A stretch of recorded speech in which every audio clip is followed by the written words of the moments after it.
محمد صلاح يفوز بجائزة أفضل هدف في ليفربول بشهر يناير. الاتحاد الليبي يعلن تفعيل بند شراء كهربا ورحيله عن الأهلي نهائيا. حصل المصري محمد صلاح جناح ليفربول الإنجليزي على جائزة أفضل هدف لفريقه في شهر يناير.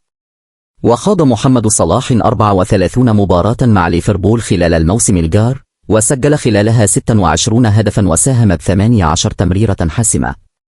وخلال مباريات الدوري الإنجليزي الممتاز أحرز محمد صلاح 21 هدفا يتصدر بها ترتيب الهدافين.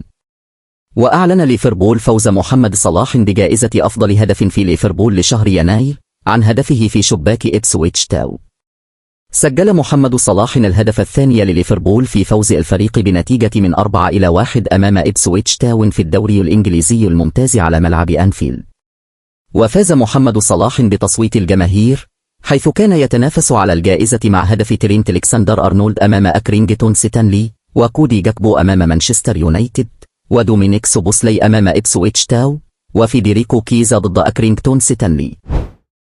الاتحاد الليبي يعلن تفعيل بند شراء كهربا ورحيله عن الأهلي نهائيا.